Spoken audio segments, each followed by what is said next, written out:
Welcome to this special edition of Daily Pulse, where we keep your finger on the pulse of the latest breaking news and the news they're keeping from you. Brought to you by the Vigilant Fox and Zeee Media. I'm your host, Maria Zeee. Tiffany Cianci has been tracking the vultures of private equity for some time now. You may recall the last time she was on our show, she told us about how BlackRock, Vanguard, State Street, and the likes, through private equity, were literally destroying communities and businesses by essentially buying up those businesses only to commit them to debt they would never be able to pay and ultimately destroy those businesses systematically. Well, now Tiffany comes with a new warning off the back of a new planned executive order from President Trump, and it has to do with your retirement. Take a listen. For the past several months, I have been warning everyone that the private equity industry was creating a massive bubble in our economy that was about to pop. Well, it just went. And right now, they have sent all of their lobbyists to Washington, D.C. to beg the government for a bailout. And it's happening. Donald Trump and his administration are issuing an executive order that will take $12 trillion of your retirement savings, not taxpayer money, your money, and it will bail out not only the private equity industry, but their biggest investors. They're going to bail out Harvard and Yale and every billionaire investor private equity is about to grip. Tiffany joins us to elaborate after this short word from one of the sponsors that makes this show possible. Imagine being in your 20s, newly married, and given just 60 days to live by the Mayo Clinic after a grueling cancer diagnosis. That was Rick Hill's reality in 1975 until a letter led him to a Tijuana clinic. There, he embraced Laetrile B17 supplements, enzyme therapies, a raw organic diet, and detox protocols. Within just 3 weeks, Rick was off morphine, gaining strength, and today, in his 70s, he's been cancer-free for 50 years. His story, featured on the Daily Pulse, proves the power of natural alternatives. Now, thousands have followed suit. Richardson Nutritional Center's Laetrile B17 and enzyme therapies, paired with organic produce kits and detox support from trusted retailers, are transforming lives. Rick reports even people who are suffering from the shots are achieving the same results he did. To use the same protocol that saved Rick Hill's life and receive a free copy of his book, go to rncstore.com/pages/ricksbundle and use the discount code PULSE for an additional 10% off your first order. That link again is rncstore.com/pages/ricksbundle, and remember to use discount code PULSE for an additional 10% off your first order. Tiffany Cianci, thank you so much for joining us today. We appreciate you coming on again. Thank you so much for having me back. It's a pleasure to be here. Well, you've uncovered something that is potentially going to be extremely detrimental to the American people and their retirement funds. So talk to us about what it is that you've uncovered. Then I would like to unpack exactly what this all means for everyone. Explain how this is, how private equity works again for anyone that doesn't really understand, and what the repercussions will be, and then what people can do about it. But please do start off with what it is that's just unfolded. So when I was last here, I told you that I had uncovered sort of a bubble that private equity was creating, not just a bubble, but a massive bubble. They had been acquiring companies all across America and the world, and they'd been leveraging astronomical sums of debt onto these companies that they would need to pay back. And they'd been doing it with adjustable rate debt. And as our interest rates have gone up, because inflation has not come down, those adjustable rate payments have gone up higher and higher. And as a result, we've had record numbers of bankruptcies of private equity owned companies. I warned a few months ago that I believed that private equity was going to need a bailout from the US government. Well, in the last several months, several of the biggest holders of private equity stakes in the United States have announced that they've been trying to sell their holdings and no one will buy, and they need to close out their funds. So right now in America, there's a $3 trillion backlog of investments private equity is holding that they cannot unload, which has put them in a position where they are unable to close out their funds except through something called the secondaries market, which is a fancy way of saying they can't get anyone in the real market to buy it, so they're trading them with one another, which is entirely speculative. It's like Pokemon cards trading back and forth. It doesn't have any real market value, so it artificially inflates the value of the companies. As a result, none of their investors are willing to put in any more money. And because the interest rates are high, the debt is too high. So they don't have any money to continue these funds. And so Yale and Harvard, these are huge holders of private equity investments.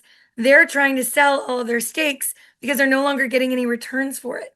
And because no one will buy it on the open market, no institutional billionaires will give them the money. Pensions are no longer giving them the money. They are now desperate to secure money elsewhere. And so they have sent their lobbyists to DC to beg Donald Trump to help them. And he is doing so in the form of an executive order unless we stop him. He's announced that he's preparing to issue an executive order that would make it impossible for 401k holders to sue their investment managers if they recklessly invest their money with private equity. Now, right now, there are laws to protect people's 401ks from this very thing. And he's going to make it so you couldn't sue your fund managers and sue your fund managers, the same people that may have huge conflicts of interest with private equity investments, could take your 401k money and use it to shore up those other investments.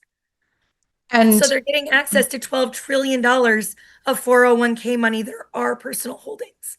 yeah, so just to explain how in practice this works for people, they entrust someone to manage their 401k. There's an incentive now to do this with private equity because essentially a bailout's been orchestrated for these people, and they will be doing that. Of course, the conflicts of interest with these fund managers as well, relationships that we can't even begin to know about.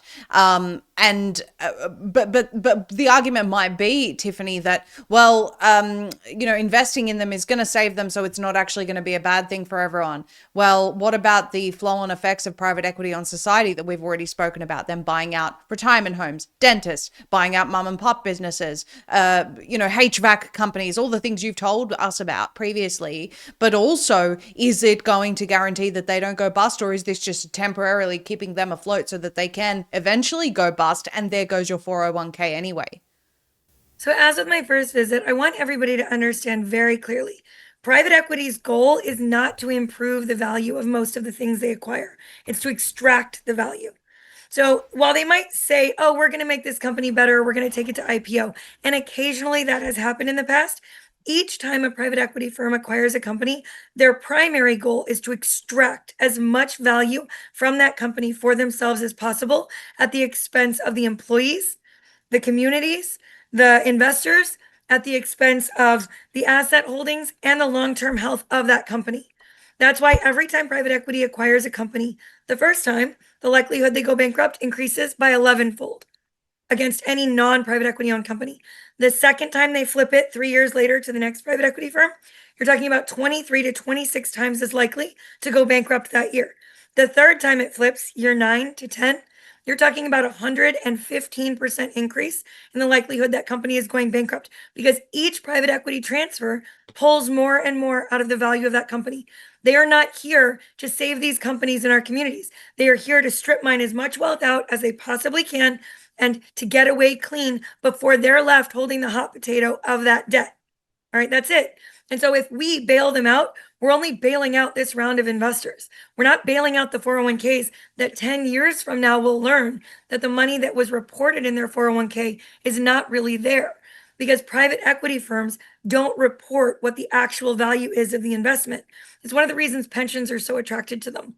Pensions have overinvested in private equity for decades because a private equity firm will say, give us $1 billion and we'll tell you we're going to turn it into $3 billion over 10 years.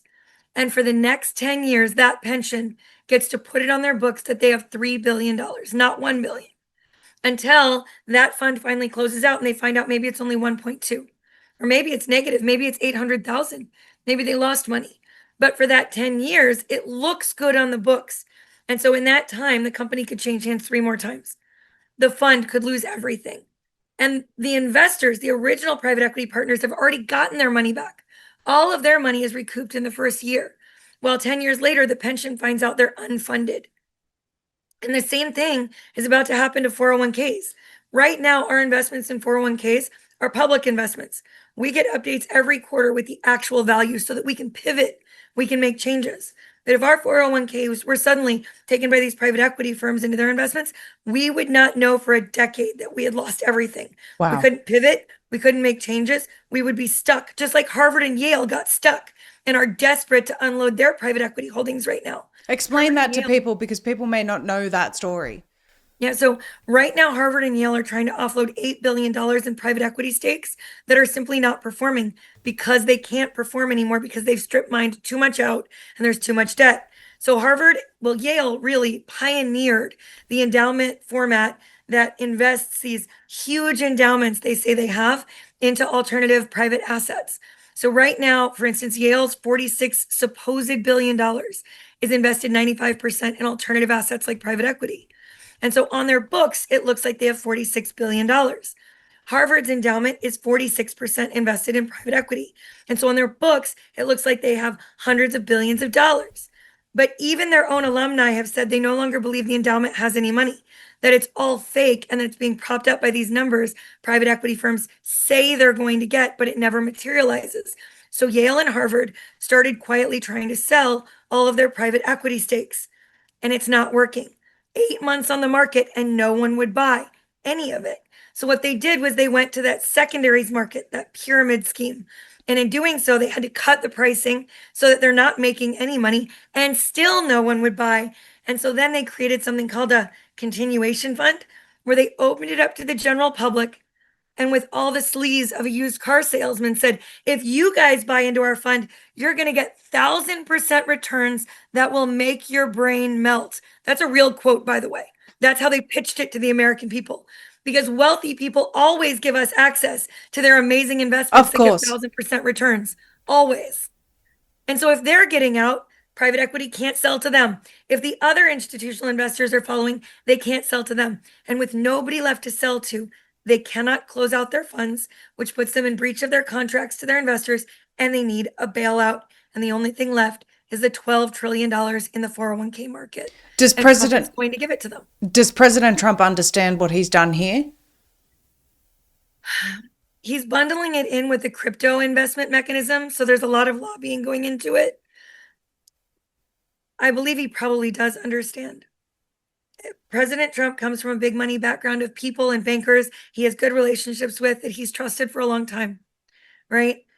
I do believe that one of the things that concerns me is that in this executive order he's writing, he's written in a mechanism to stop us from taking our fund managers to court to defend our 401ks. That seems quite intentional to me. Yeah. But what scares me the most is that private equity has known this day was coming. They saw the writing on the wall years ago. They started lobbying for this executive order 7 years ago.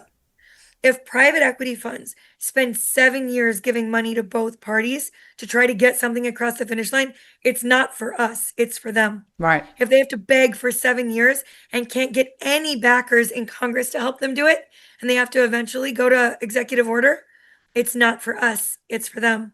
And so I can't see any way that he doesn't know that, but I don't think he knows that we are savvy enough to understand it and to defend ourselves. And that's why it's so important that all of us immediately start reaching out to him on social media and through all of his communication channels to demand that he stop this before he puts the ink on the paper. Are you protected in a world where threats of EMPs, solar flares, 5G, and all types of EMF are interfering with our very existence? Escape the grid with Escape Zone, bringing you the highest quality Faraday technology for ultimate preparedness. Choose when and where your devices are detectable. Faraday bags protect you from EMPs, car theft, card and device skimming, identity theft, tracking, Bluetooth, and GPS. Choose from premium mobile Faraday bags, crossbody bags, laptop bags, and even women's handbags, or opt for the optimum protection with a ballistic backpack, combining cutting-edge Faraday technology with a ballistic 3A Kevlar for the ultimate protection and preparedness. Now you can also protect from EMF with their top-notch EMF beanies and blankets, shielding you from some of the most harmful frequencies in our environment.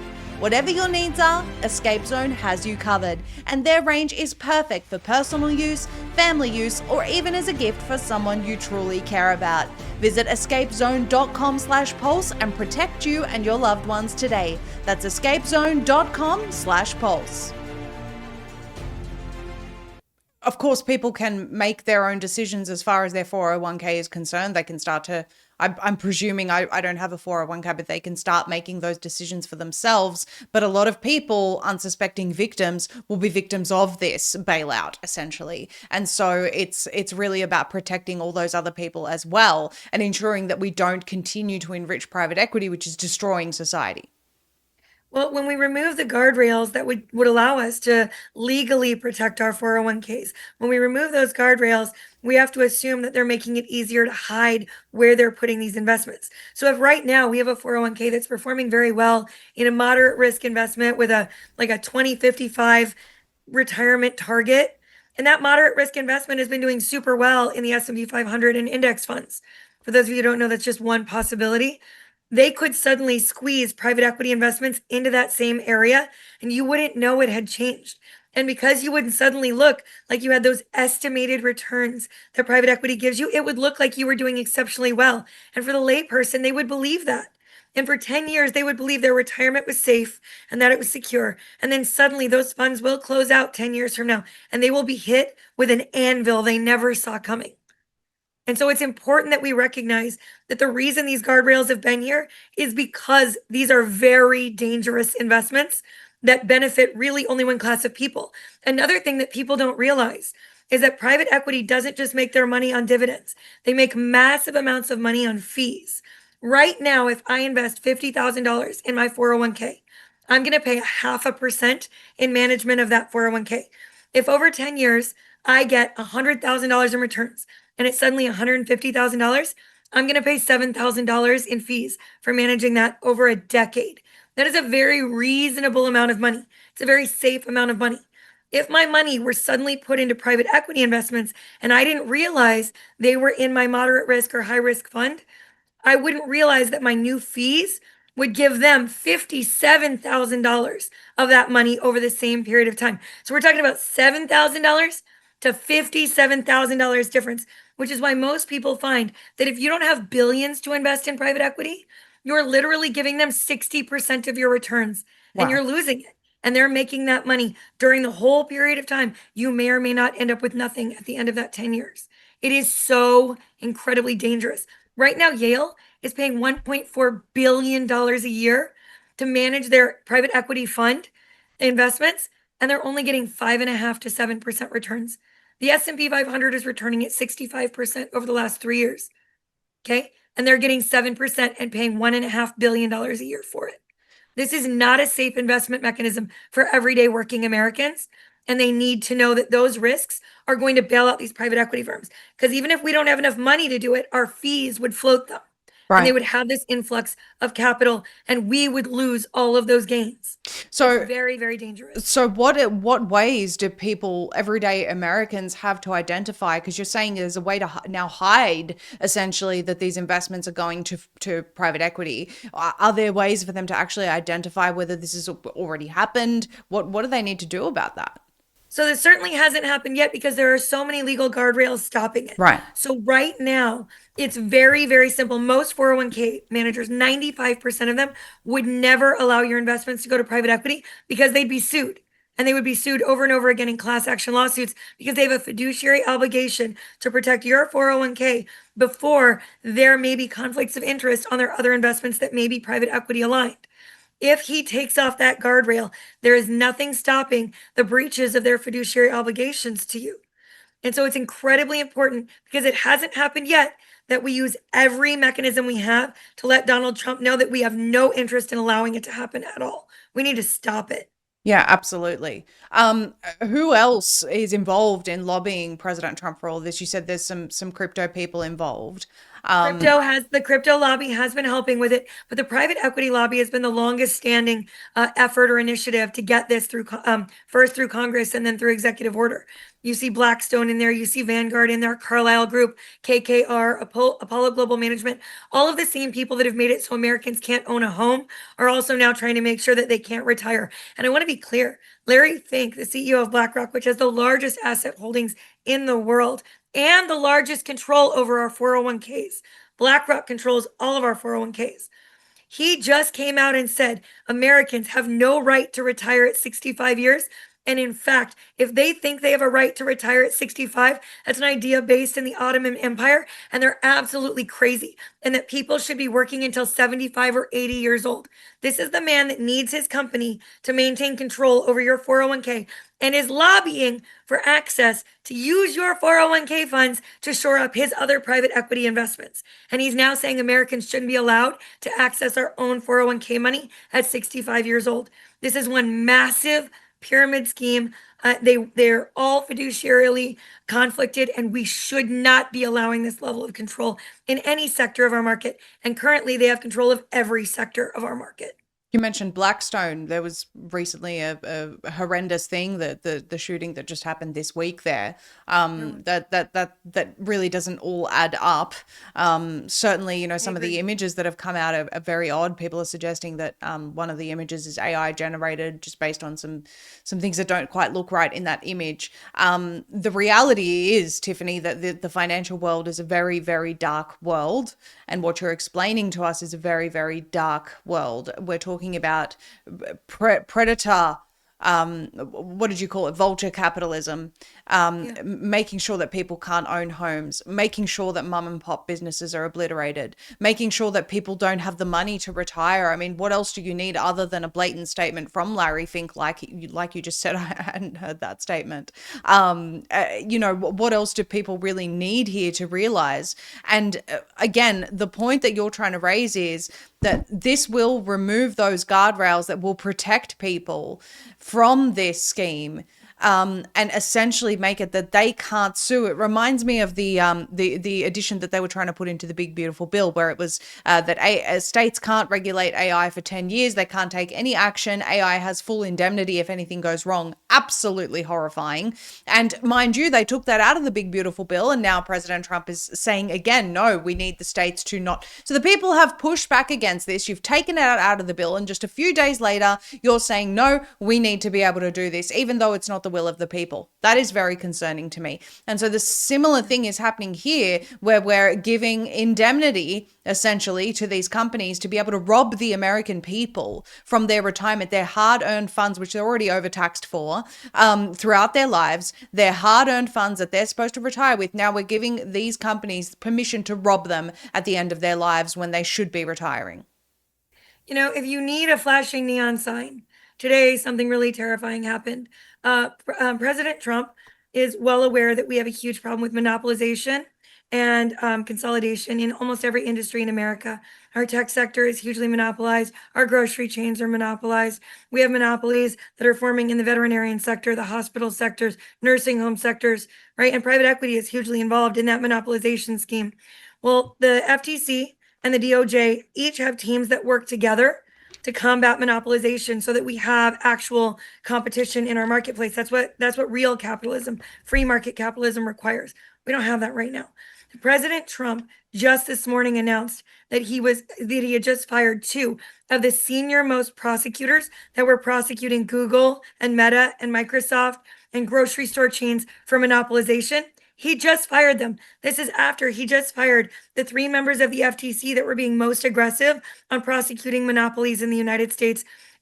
He just did that. He's firing people that his donor class is demanding he fire. And these are the people, the only people really, that we have left in Washington that are unencumbered and actually fighting to protect the pricing, the competition, the necessity for small businesses to have opportunity. And he keeps firing them. And today he fired two of the three senior most prosecutors at the DOJ on the monopoly and anti-competitive team. That is shocking to me after he already let go of Rebecca Slaughter, Alvaro Bedoya, and Lena Khan at the FTC, which were three of the most aggressive advocates for everyday Americans and small businesses we've had in America in generations. It really scares me.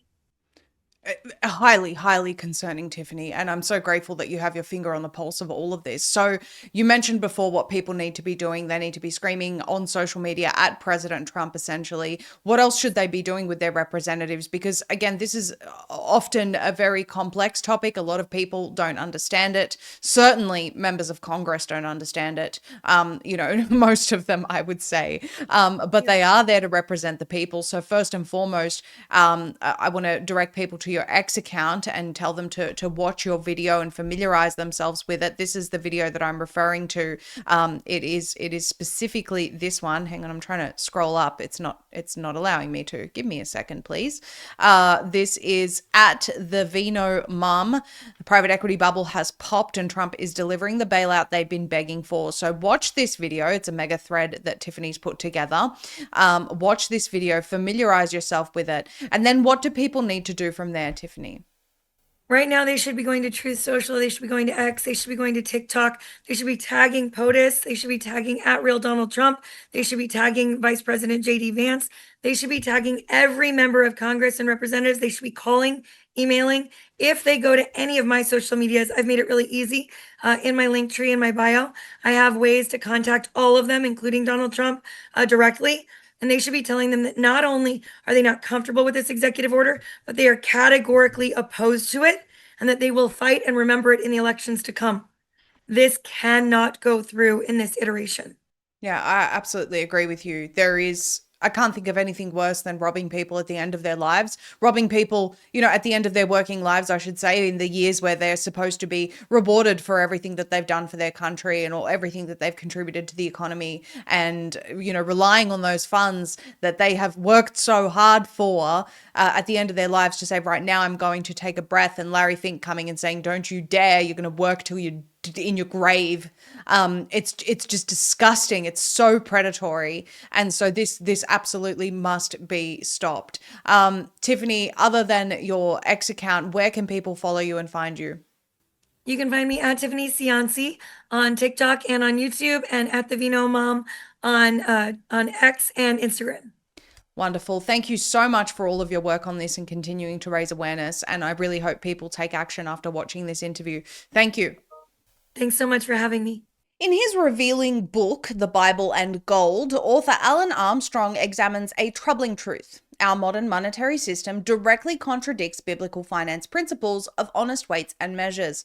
Gold isn't just a metal, Armstrong writes. It's God's testimony in the ground that truth is weighty, value is real, and justice is measurable. Genesis Gold Group has built their entire approach to retirement protection on these same timeless principles. While central banks print trillions from nothing, gold remains what God declared it to be in Genesis. Good. Armstrong's exploration of gold and sound money couldn't be more timely. From the tabernacle to Solomon's temple to the streets of New Jerusalem, Scripture consistently presents gold as God's standard of honest value. Genesis Gold Group's faith-driven experts help you transform vulnerable retirement accounts into physical precious metals. Not paper promises, but tangible wealth that preserves purchasing power against the very devaluation Armstrong diagnoses. Why trust your family's future to a system built on monetary deception when there's a biblical alternative? Visit goldbiblepulse.com today for your free copy of The Bible and Gold and schedule a consultation to align your retirement strategy with God's principles of honest money. That's goldbiblepulse.com. Honest money for uncertain times. Thank you all for tuning in tonight. We are very grateful to all of our viewers and supporters of this show. We air every single weeknight at 7 p.m. Eastern, and we plan on continuing to bring you the latest breaking news and the news they're keeping from you. We are backed by you, the viewer. That way we can always tell you the truth, no holds barred. The way to support us to stay independent is by shopping directly with our sponsors who make this show possible. Their links are in the description below. Make sure to follow Vigilant Fox on X at Vigilant Fox, as well as Substack to stay up to date with the latest breaking news.